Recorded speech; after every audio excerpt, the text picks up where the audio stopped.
আজকে আমি এসেছিলাম কবুতরের হাটে। আমি দেখতে পেলাম সিল্কি মুরগি। এই যে দেখেন কি অসাধারণ দেখতে লাগছে, লোমগুলো এর দেখেন কি অসাধারণ দেখতে, খুবই সুন্দর। আপনারা কমেন্ট করে জানাবেন দেখতে কেমন লাগে। আমি এই হাটে পুরোটা আপনাদেরকে কবুতর দেখাবো, আপনারা ভিডিও স্কিপ করে দেখবেন না, পুরো ভিডিও দেখতে থাকুন। আপনারা যদি নতুন হয়ে থাকেন তাহলে চ্যানেলটিকে অবশ্যই সাবস্ক্রাইব করে নেবেন। চল তাহলে আপনারা যদি হাটে কবুতর কিনতে যান, কিভাবে কবুতর কিনতে হয় আমরা এই ভিডিওতে জানাবো। আপনারা ভিডিও পুরো দেখতে থাকুন।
ওটা লালটা দাম কত?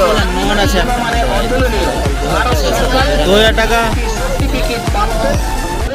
আপনারা দেখতে পাচ্ছেন এই যে কোয়েল পাখি, কি দেখতেও সাধারণ লাগছে। হ্যাঁ বেটু দেখ কত দিব লাগ বলো তো, তুমি যেতে দাম বলছো তুমি ভাই তো তুমি ঘুরে এসো দেখ ভালো মতন, তারপরে বুঝবে যে আমি তোমার দাম বেশি বলে দেব। এই মাল খান তুমি একটা খানে ধরে দাও, দেখে আজকে হাতে ধরে মাল একটা নেই, একদম নেই মাল আমি। আপনারা যখন হাটে কবুতর কিনতে আসবেন তখন অবশ্যই দেখে কবুতর নেবেন। আপনারা যদি নতুন হয়ে থাকে তাহলে চ্যানেলটিকে অবশ্যই সাবস্ক্রাইব করে দিবেন। আবার আপনাদের নতুন নতুন ভিডিও